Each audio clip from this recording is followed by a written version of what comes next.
It's the Soap Insider 2.0, your daily dose of EastEnders drama, heartbreaks, and surprises. Suki seems to have her eye firmly on Avani, and knowing her, she won't be keeping quiet for long. She is the sort who steps in whether she's welcome or not, and with Avani dealing with a huge pregnancy decision, that's only going to cause more tension. Nicola's on edge too, and you can't blame her. Her son Harry is mixed up with Ravi, and that's the kind of friendship that rarely ends well. You can just feel Nicola's fear growing. It's like watching a car crash in slow motion. Meanwhile, Yolande's clearly not impressed with Patrick, and you just know when she's got something to say, she's going to say it loud and clear. There's definitely trouble brewing in that household. Then there's Oscar Branning. He's cracking under pressure, and whatever threats he's dealing with, they've pushed him too far. That violent mistake, it's not just a one off, it's a warning sign. You can already see this spiraling into something bigger, especially in a place like Walford where nothing stays hidden for long. And just as things heat up, Alfie Moon pops back up. Typical Alfie!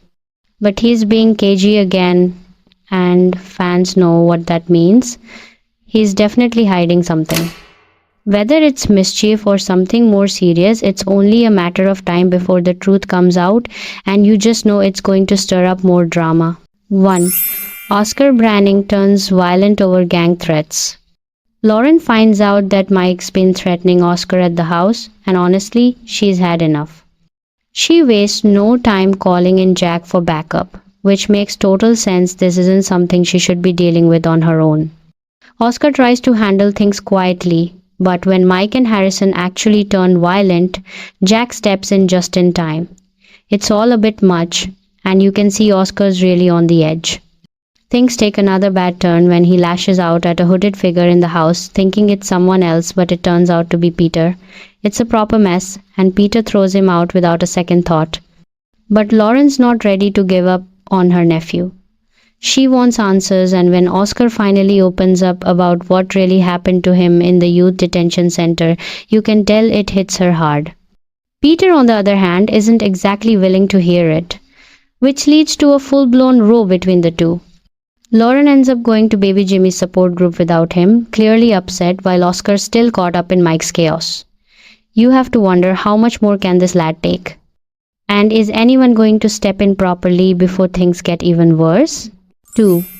Alfie Moon returns to Walford amid Zoe Slater's search.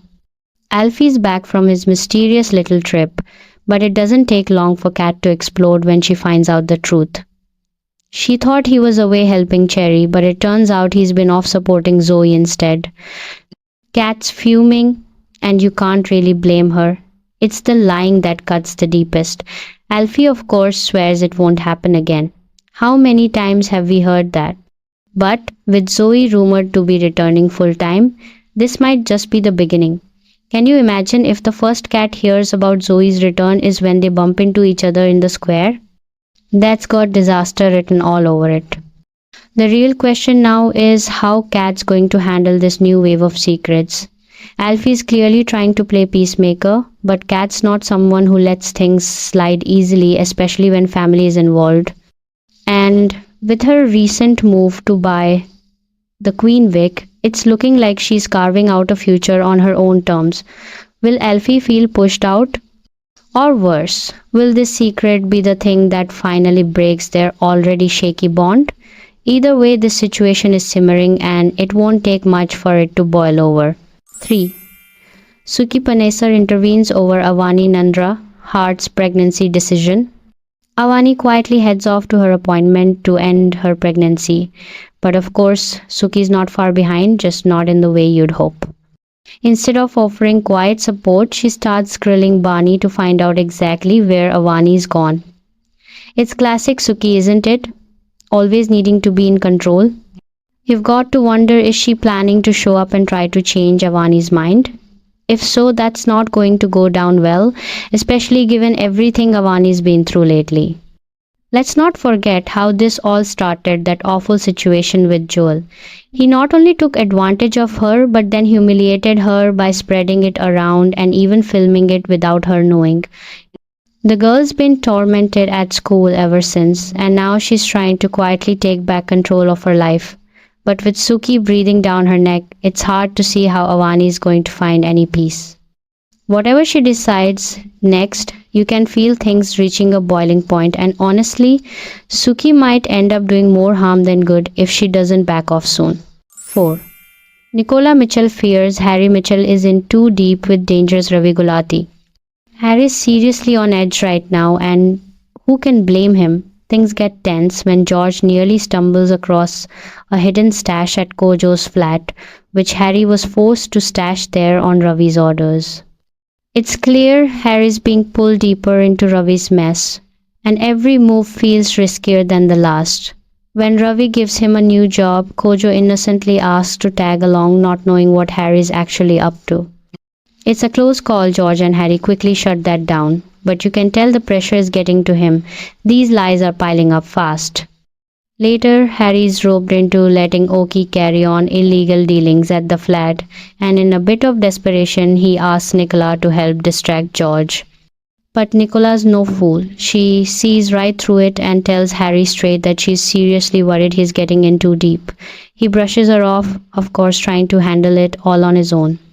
But now that Nicola's offered George a job as head of security at the barn, you've got to wonder how long before George starts putting two and two together. If he does, Harry could be in real trouble, and so could everyone around him. 5.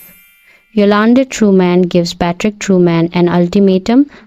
Yolande's dream wedding might be turning into a nightmare, not because of the venue or the dress, but because she suspects Patrick's funding it through gambling. And she's not having it. She lays down the law, telling him to stop betting altogether. But in true Patrick fashion, he doesn't listen. Instead, he carries on in secret and ends up winning big on the horses. Rather than coming clean, he ropes in poor Howie to keep it under wraps, not exactly the most solid plan. Meanwhile, Howie's already got his own worries after Denzel lets slip that he asked him for cash. Trying to fix things, Howie goes for the bouncer job at Harry's barn, but George snatches it instead. Things really hit the fan when Yolande finds out Patrick's been gambling behind her back. She's furious and makes it crystal clear if he places one more bet, the wedding's off. You can see how serious she is, and honestly, she's not wrong to put her foot down. But just when it looks like Patrick might give it up, Howie steps in with a cheeky offer to place the next bet for him. Now that's a dangerous game. Patrick might think he's found a loophole, but if Yolande finds out, she won't be forgiving this time. Is he really willing to risk losing everything for one more flutter? 6. The Slaters mark Martin Fowler's 40th birthday. It's Martin's 40th birthday, and even though he's no longer here, his friends and family are determined to mark the day with love. For Stacy and the kids, it's especially emotional. Losing Martin in the Queen Vic explosion back in February was absolutely devastating. He died in Stacy's arms, which still feels raw just thinking about it. But Martin, always thinking ahead, made sure his family would be looked after through his life insurance. That says everything about the kind of man he was, proper family first, right to the end. And in a bold, almost poetic move, Stacy's actually used part of that money to invest in the Vic, the very place where she lost him. It's a heavy choice, but maybe her way of taking control and building something out of the grief. Photos show a lovely little celebration with a cake and some close friends around, just proving how much Martin meant to the square. Even in death, he's still part of the fabric of Walford. You just know the locals won't be forgetting him anytime soon.